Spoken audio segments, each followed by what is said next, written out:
Bonjour, je m'appelle Steven Knafo, je suis interne en neurochirurgie et on va faire ensemble une conférence de neurologie pour les D3. Troisième et dernière conférence de D3. On commence comme d'habitude par la lecture de l'énoncé et surtout par son analyse. Alors, on commence Madame T, 62 ans, comme toujours le terrain. Ici on a une femme d'âge, on va dire mûr. Consulte à votre cabinet la situation. Vous êtes en consultation, vous n'êtes pas aux urgences, vous n'êtes pas en réa, vous n'êtes pas à l'hôpital. Car elle ressent depuis plusieurs mois, élément chronologique, plusieurs mois, on est donc déjà dans une évolution a priori chronique. Des douleurs à type de décharges électriques au niveau du visage à gauche. Motif de consultation, douleurs au niveau du visage, des douleurs au niveau du visage, des algies faciales, hop. Il y a un item à l'internat, vous le connaissez, c'est l'item agi de la face. À type de décharge électrique à gauche. N'oubliez pas le côté, surtout en neurologie, c'est toujours important. Circonstances de survenue, ces douleurs surviennent surtout lors des repas. Bon, touchent toujours le même côté, unilatéral, sont situées au niveau de la joue et jusqu'à l'aile du nez. A priori, qu'est-ce que ça vous évoque comme territoire sensitif de la joue à l'aile du nez? A priori, on dit plutôt que c'est un territoire 5, même un territoire 5-2. Entre les crises, la patiente ne ressent aucune douleur. Donc, patiente asymptomatique entre les crises. Et donc comme ici on a des crises, on a une évolution chronique paroxystique. Donc si on résume cet énoncé, on a une femme d'âge moyen qui vient en consultation, donc sans urgence, pour une pathologie d'évolution chronique paroxystique à type d'algie faciale unilatérale qui surviennent toujours à gauche avec une topographie qui vous évoque une atteinte trijumeau au niveau du territoire 2 et une patiente asymptomatique entre les crises. Alors vous imaginez bien, la première question, ça va être quelle est votre hypothèse diagnostique. Vous l'avez tous deviné ici, l'hypothèse diagnostique, c'est la névralgie du trijumeau. Pourquoi une névralgie du trijumeau? D'abord, névralgie du trijumeau, ça suffit pas comme diagnostic, il faut toujours préciser le côté. Et c'est surtout ça qui sera, et on va voir au cours du dossier le plus important, il faut préciser qu'il s'agit d'une névralgie essentielle. Essentielle par rapport à une névralgie secondaire ou une névralgie symptomatique. On va voir pourquoi. Donc une névralgie du trijumeau, certes. L'argumentation en faveur, comme d'habitude, toujours le même plan de justification. 1. Le terrain. Le terrain, c'est un terrain typique. La névralgie du trijumeau, c'est une pathologie de la femme, en général de plus de 50 ans. Évidemment, il n'y a pas que des femmes, mais c'est le terrain typique. L'anamnèse, c'est une évolution, on l'a dit, lors de l'énoncé chronique paroxystique. Enfin, la clinique. La clinique, c'est une douleur à type neuropathique. Les décharges électriques, c'est par opposition aux douleurs nociceptives où la patiente dit qu'elle a mal mais ne ressent pas. Dès que vous entendez des mots brûlure, décharge électrique, paressie, etc., c'est que c'est forcément, enfin, ça évoque fortement une douleur de type neuropathique dont la cause est neurogène. Alors, la fameuse facteur déclenchant de la mastication, ce qu'on appelle aussi, alors souvent on peut avoir ici, ce n'est pas, mais une zone gâchette. Lorsque vous touchez cette zone, ça déclenche cette douleur de décharge électrique. Et finalement, c'est ça le plus important, et on va le voir encore ensuite au cours du dossier. Le plus important, c'est que c'est non seulement une névralgie du trijumeau, mais une névralgie apparemment essentielle. Pourquoi essentielle? Parce que elle est toujours du même côté, elle est unilatérale. Une névralgie à bascule, ça vous évoque déjà quelque chose d'un peu bizarre. La zone du 5-2 du nerf maxillaire, c'est la zone l'atteinte la plus fréquente dans la névralgie du trijumeau. Ça, c'est essentiel. L'absence de fond douloureux entre les crises. Une patiente qui vous dit parfois j'ai mal et puis en plus j'ai des charges électriques, a priori c'est qu'il y a quelque chose derrière. Là, c'est pas le cas. Et enfin, l'argument de fréquence, parce que névralgie essentielle, c'est quand même le type de névralgie du trijumeau le plus fréquent et de loin. Il faut en fait éliminer une cause secondaire, mais le plus souvent on conclura quand même une névralgie essentielle. Donc diagnostic ici, névralgie essentielle du trijumeau à gauche. Deuxième question, quels sont les diagnostics étiologiques que vous devez absolument éliminer? C'est ce dont je vous parlais tout à l'heure. C'est le diagnostic étiologique, c'est-à-dire éliminer en gros une cause de névralgie du trijumeau symptomatique, secondaire. Donc il faut absolument éliminer une cause de névralgie du trijumeau secondaire. Et les causes de névralgie du trijumeau secondaire, c'est pas la peine de vous casser la tête, c'est en fait toute atteinte du 5 sur son trajet depuis le noyau au niveau du tronc cérébral, de sa sortie, de son trajet, du ganglion de Gasser et jusqu'aux zones périphériques. Et donc évidemment les causes fréquentes sont les causes tumorale, une tumeur du tronc, une tumeur du 8 qui va comprimer le nerf 5 en quel que soit, à quelque endroit que ce soit. Un peu particulier, c'est ce qu'on appelle le zonaire du ganglion de Gasser. Le ganglion de Gasser, vous savez, qu'on appelle ça un nerf trijumeau parce que en fait le nerf sort, on va le voir tout à l'heure, on va faire un petit rappel d'anatomie, mais il y a ici un ganglion. Ce ganglion s'appelle le ganglion de Gasser, et ensuite, à partir de ce ganglion, il y a 3 contingents de fibres qui vont sortir, qui vont donner ce qu'on appelle le 5-1, nerf ophtalmique, le 5-2, nerf maxillaire, le 5-3, nerf mandibulaire. Et donc ce ganglion-là, ce ganglion de Gasser, parfois, il peut avoir un zona, une infection virale du virus VZV, et donc ça peut aussi donner des névralgies du trijumeau. On va le voir tout à l'heure, la carotide, par exemple, une malformation vasculaire peut aussi comprimer le nerf, et notamment par exemple un anévrisme. Et enfin, au niveau de la base du crâne, du passage du 5 au niveau du plancher du crâne, il peut y avoir que ce soit une tumeur ou une fracture qui va comprimer ce nerf. Retenez simplement quand même que les causes les plus fréquentes, ce sont les causes tumorales, celles-ci qu'il faudra éliminer en premier. Alors, je vous le faisais un peu en dessin, là c'est quand même plus joli. C'est un peu l'anatomie du nerf trijumeau. Il faut, pour bien comprendre la pathologie, pour bien comprendre les signes, il faut bien comprendre, comme toujours en neurologie, la topographie des lésions. Le noyau du trijumeau, il est au niveau du tronc cérébral. Il sort et ici, vous avez ici le ganglion de Gasser. Comme je vous ai fait le petit dessin tout à l'heure, là c'est dans l'autre sens. Ça va donner 3 branches, le nerf ophtalmique, le nerf maxillaire, le nerf mandibulaire. Ces branches-là vont correspondre à des territoires sensitifs. Je vous rappelle que le 5 a un rôle uniquement sensitif. La motricité de la face, c'est le nerf facial, le nerf numéro 7. Le 5, c'est le nerf sensitif. Donc c'est pour ça qu'on a des douleurs, mais on n'a pas d'atteinte motrice, à différencier une parésie faciale par exemple.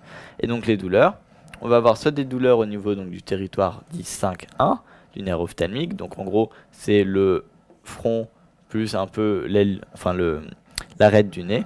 Le 5-2, c'est celle-là, en fait, qui est le plus fréquente comme atteinte. C'est celle que décrit votre patiente. Elle a mal au niveau de la joue et jusqu'à l'aile du nez.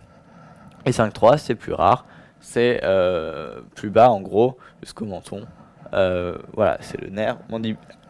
Donc retenez, retenez vraiment que l'anatomie du trijumeau, c'est ce qui vous permet de comprendre la symptomatologie dans les névralgies.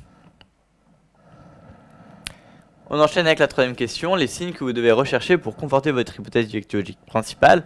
Donc on revient un petit peu dans le même type de questions. On vous demande quelles sont les étiologies possibles qui donneraient une névralgie secondaire. Là on vous demande quels sont les signes qui vous permettent d'éliminer une névralgie secondaire et conforter une névralgie essentielle. Ça c'est vraiment la question principale du dossier, c'est celle que vous devez retenir. Une névralgie du trijumeau, elle n'est essentielle qu'à partir du moment où on élimine une névralgie secondaire. Pour éliminer cette névralgie secondaire, on recherche des caractéristiques en faveur de cette névralgie essentielle. La première, c'est l'existence à l'interrogatoire d'une zone gâchette dont je vous parlais tout à l'heure. Une zone, lorsque vous allez la stimuler, ça va déclencher les douleurs. On appelle ça une zone gâchette. Enfin, le siège, la topographie unilatérale du et le territoire 5-2, c'est typique aussi. L'absence de fond douloureux, je vous le disais tout à l'heure dans la justification, c'est essentiel. Une patiente qui a mal tout le temps, a priori, il faut quand même rechercher quelque chose qui va comprimer en permanence le nerf et pas simplement l'irriter de temps en temps. Et enfin, les douleurs neuropathiques à type de décharge électrique, c'est vraiment la douleur typique de la névralgie du trijumeau.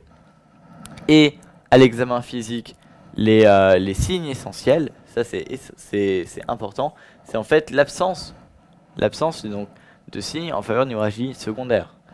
Et ça, on va rechercher en fait une hypoesthésie faciale. L'absence d'hypoesthésie faciale est en faveur d'une étiologie essentielle. L'absence d'abolition du réflexe cornéen, vous savez que le réflexe cornéen, c'est aussi le 5. Évidemment, pas d'atteinte des nerfs crâniens, tout simplement on comprend bien que s'il y a une tumeur au niveau du tronc cérébral, il n'y a pas de raison qu'il n'y ait que le 5 de toucher. Le 5, le 3, le 6 peuvent aussi être touchés, donc il faut faire un examen oculomoteur, rechercher une paralysie faciale, un trouble de la déglutition, etc. Et enfin, évidemment, pas de déficit moteur du syndrome cérébelleux, puisque si on a une tumeur, par exemple, on peut avoir un syndrome cérébelleux associé. Et donc, on conclura une névralgie essentielle uniquement, seulement si on ne retrouvera pas ces signes. À partir du moment où on trouve une ébullition du réflexe cornéen, une hypoesthésie, etc., il faut faire des investigations complémentaires pour rechercher une névralgie secondaire. Et justement, donc l'indication d'un examen d'imagerie chez une patiente qui présente une névralgie du trijumeau. Ben d'abord, quel examen on réaliserait? Évidemment, c'est une IRM, on ne fait pas un scanner, puisqu'on recherche par exemple des tumeurs, des malformations artério-veineuses, et donc c'est des choses qui ne se voient pas forcément au scanner. Donc ce qu'il faut faire, c'est une IRM. Et cette IRM, on la demande à chaque fois qu'il y a un signe qui vous oriente vers une névralgie secondaire. Donc je ne vais pas vous refaire tous les signes qu'on vient de citer, mais à partir du moment où vous avez un signe un peu entre guillemets d'alarme, qui vous orienterait vers une cause secondaire, il faut absolument demander une IRM. Et si jamais il y a échec du traitement médicamenteux, comme on va le voir tout à l'heure, et vous demandez un traitement chirurgical, pareil, en bilan préopératoire, il faudra faire une IRM pour éliminer évidemment une tumeur ou une autre malformation artério-veineuse. Enfin, lorsque la symptomatologie est typique, lorsqu'il n'y a aucun signe d'alarme, on ne demande pas d'IRM. Alors en pratique, c'est souvent fait, mais il faut retenir aux ECN qu'une névralgie essentielle du trijumeau, c'est quelque chose de fréquent. Si tous les arguments sont en faveur d'une cause essentielle, il n'y a pas forcément lieu de demander une IRM, d'autant plus que votre patiente est bien soulagée, on va le voir tout à l'heure, par un traitement médicamenteux, et donc on ne va pas faire de traitement chirurgical. Donc retenez, IRM cérébrale dans la névralgie du trijumeau, systématique si on s'oriente vers une névralgie secondaire s'il y a un signe d'alarme, pas nécessaire si tout est typique en faveur d'une névralgie essentielle et que la patiente est bien soulagée par un traitement médicamenteux simple. Cinquième question, quelle est la physiopathologie probable d'une névralgie du trijumeau essentielle, puisque pour l'instant on parle de névralgie du trijumeau essentielle. Évidemment, brièvement, retenez tout de même que les questions de physiopathologie, c'est bien de comprendre pour savoir répondre, mais aussi parce qu'en fait, comprendre vous aide à retenir la symptomatologie. Et donc, dans la névralgie essentielle du trijumeau, retenez qu'en fait, la cause de ces douleurs, comme ça, c'est, même si c'est pas encore certain, très probablement ce qu'on appelle une irritation du nerf trijumeau par une boucle vasculaire. Ça veut simplement dire que vous avez votre nerf ici, et que ce nerf-là, il est au contact en général, hop, je vous le fais comme ça, d'une artère. Si l'artère est un peu à distance et qu'elle ne va pas croiser votre nerf, en général, il n'y a pas d'irritation. Et parfois, il arrive, suivant des configurations anatomiques propres à chacun, que l'artère fasse comme une petite boucle autour du nerf et va donc irriter de façon intermittente ce nerf et déclencher ces douleurs. Ce sont donc des douleurs paroxystiques. Et vous voyez bien ici la différence avec notamment, par exemple, si ici vous aviez une grosse tumeur qui comprimait le nerf, elle le comprimerait tout le temps. Et donc vous n'aurez pas des douleurs paroxystiques, mais des douleurs continues, un fond douloureux. Et c'est pour ça qu'un fond douloureux doit vous interpeller et doit vous faire rechercher une névralgie secondaire. Donc dans la névralgie essentielle, c'est une irritation intermittente par une boucle vasculaire. Le plus souvent, sachez-le, c'est l'artère cérébelleuse supérieure. Et c'est au niveau du tronc, donc c'est très en amont, très proximal comme lésion. Et comme c'est une toute petite lésion, et comme elle n'est pas toujours présente, l'imagerie en général ne pourra pas la mettre en évidence. C'est pour ça que tout à l'heure que je vous disais qu'on ne demande pas forcément d'IRM dans les névralgies essentielles, tout simplement parce qu'elle serait inutile, elle ne montrerait pas de lésion autour de ce nerf trijumeau, et par conséquent elle n'apporte rien quant à la conduite thérapeutique à tenir. À distinguer évidemment des névralgies secondaires où la compression est visible, c'est-à-dire que là vous rechercheriez une tumeur, une chose comme ça. Donc retenez que la physiopathologie de la névralgie essentielle, c'est une irritation par une boucle vasculaire au contact du nerf, le plus souvent en partie proximale au niveau du tronc, et que cette atteinte, cette lésion n'est pas visible à l'IRM. Quel traitement pouvez-vous proposer en première intention? On vous demande le traitement de première intention et les effets et l'effet au singulier secondaire que vous devrez particulièrement surveiller. Et il faut savoir qu'ici on parle de douleurs neuropathiques et vous le savez, les douleurs neuropathiques, elles ne se soignent pas par des antalgiques classiques comme le paracétamol ou la morphine, mais le plus souvent par des psychotropes ou des antiépileptiques. Ici on utilise un antiépileptique qui s'appelle le carbamazépine ou Tegretol et qu'on va en fait prescrire à dose progressivement croissante jusqu'à obtenir un contrôle, une disparition ou en tout cas une diminution de la fréquence des crises douloureuses. Comme c'est un antipeptique d'action lente, on couvre initialement par une benzodiazépine d'action rapide, comme le Rivotril. Et le grand classique des dossiers, ici on l'a fait parce qu'on est en Détroit et on ne fait pas forcément des dossiers très transversaux. Mais vous pensez bien que faire tout un dossier sur la névralgie du trijumeau aux ECN c'est difficile. Alors en général, le grand classique c'est de vous faire prescrire le Tegretol et d'enchaîner ensuite sur une agranulocytose immunoallergique. C'est donc une baisse brutale des globules blancs et éventuellement une fièvre, une complication infectieuse dessus. Agranulocytose immunoallergique ou médicamenteuse, c'est un item à l'internat et donc c'est un cas clinique typique de dossier un peu transversal, et la conséquence de ça, c'est qu'il faudra absolument surveiller sa numération à l'instauration, et puis il faudra aussi prévenir la patiente qu'en cas de fièvre, il faut qu'elle consulte immédiatement. Donc retenez, le traitement médicamenteux de la névralgie essentielle, en première intention, c'est un antiépileptique, c'est le carbamazépine. La complication à rechercher à l'instauration, c'est la granulocytose.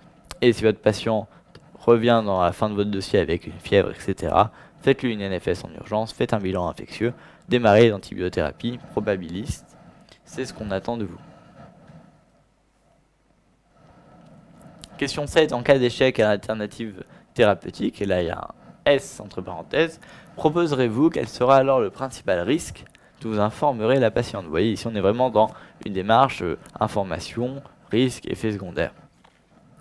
Et bien une fois que le traitement médicamenteux a échoué, les douleurs persistent malgré l'antiépileptique, le Tegretol, en général on se dirige vers un traitement chirurgical. Et là on a deux options. Soit on fait ce qu'on appelle une thermocoagulation percutanée du ganglion de Gasser, c'est le fameux ganglion à partir duquel partent les trois branches du nerf trijumeau. Soit on réalise ce qu'on appelle une opération de Janetta, une décompression microvasculaire. Je vous ai dit tout à l'heure dans la physiopathologie que l'irritation du nerf trijumeau était le plus souvent due à ce qu'on appelle une boucle vasculaire autour du nerf. Et bien si on décomprime en interposant, on va le voir tout à l'heure par exemple, une petite interface, un petit patch entre le vaisseau et le nerf, on parvient à soulager la patiente de ses douleurs. La principale complication de tout traitement chirurgical, c'est la lésion de ce nerf trijumeau. Et la lésion du nerf trijumeau, ça donne une hypoesthésie séquelaire de la face, ce qui de tout à l'heure devait nous alerter vers une névralgie secondaire. Ici, c'est une conséquence d'un traitement, d'un effet secondaire du traitement. Et le problème, évidemment, c'est que si on a une hypoesthésie, on peut avoir une abolition du réflexe cornéen. Par conséquent, on ne cligne plus des yeux, par exemple, lorsque je vous mets le doigt dans l'œil. Et le risque, c'est un risque de kératite, un risque ophtalmique. Et donc, c'est sympa de vouloir un peu permettre à votre patiente de ne plus avoir mal, mais si elle se retrouve avec une kératite, une baisse d'acuité visuelle séquelaire, c'est pas génial. Et donc, il faudra rechercher absolument en post-op ce réflexe cornéen et cette hypoesthésie séquelaire. Donc, retenez, traitement médicamenteux Tegretol, si échec, traitement chirurgical, deux options. Thermocoagulation percutanée, surtout chez un patient qui est un facteur à un terrain un peu âgé, pas mal de comorbidités, chez lequel on ne peut pas faire une grosse intervention, ou des compressions microvasculaires, l'opération dite de Janetta. Ici une petite illustration pour montrer les deux techniques chirurgicales dont on vient de parler. L'ablation par radiofréquence, thermocoagulation par radiofréquence, c'est ça, finalement on va juste mettre une aiguille, on va la diriger vers le ganglion de Gasser, qui est ici, et on va le thermocoaguler. Et l'opération de Janetta, c'est ça, comme je vous disais tout à l'heure, ici on a le trijumeau, le nerf, ici on a la boucle, tout à l'heure je vous disais c'est le plus souvent l'artère cérébelleuse, et entre les deux on interpose ici une sorte de petit coton, comme ça, vous le voyez bien d'ailleurs sur l'image qui est ici, un petit coton qui permet en fait de faire une interface et d'éviter cette irritation paroxystique qui donne les douleurs. Alors on conclut sur ce premier dossier. Vous l'avez vu, donc c'est un dossier qui est entièrement centré autour de l'item névralgie du trijumeau, lui-même situé dans l'item AJ de la face. C'est souvent une pathologie qu'on sous-estime pour les ECN, on parle beaucoup des migraines, moins la névralgie du trijumeau, pourtant il ne faut pas la laisser de côté parce que c'est d'abord quelque chose d'assez fréquent. Si vous êtes en consultation de médecine générale, vous en verrez certainement. Et donc il faut savoir au moins informer la patiente, débuter un traitement médicamenteux, l'orienter vers le spécialiste si besoin et lui expliquer et savoir rechercher les différents effets secondaires et séquelles de ce traitement. Et évidemment, la première chose qu'on vous demandera de faire, c'est toujours de distinguer une névralgie essentielle d'une névralgie secondaire, éliminer une cause secondaire, éliminer par exemple une tumeur, éliminer une malformation artério-veineuse. Connaître parfaitement les signes d'alarme qui orientent vers la névralgie secondaire, c'est ce qu'on vient de dire. Ne pas prescrire systématiquement d'IRM parce que une névralgie essentielle, si tous les signes sont en faveur d'une névralgie essentielle, elle n'apporte rien, cette IRM, puisqu'on ne voit pas le plus souvent cette sorte de micro-compression vasculaire. Et donc aux ECN, en tout cas aux ECN, retenez que si on vous pose la question, bien que vous ayez montré avant qu'il n'y avait aucun signe d'alarme, on dira non, pas d'IRM. En pratique, cependant, c'est souvent fait. Le cas classique du dossier transversal aux ECN, c'est je prescris le Tegretol, ma patiente revient avec une fièvre, je recherche une agranulocytose immunoallergique.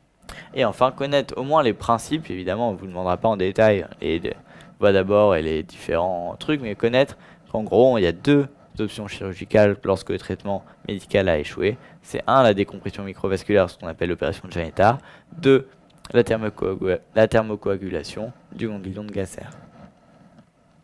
Et donc l'item abordé ici, c'est l'item AJ de la phase qui, je vous le rappelle, regroupe non seulement les migraines, mais aussi la névralgie du trijumeau. Voilà pour ce premier dossier.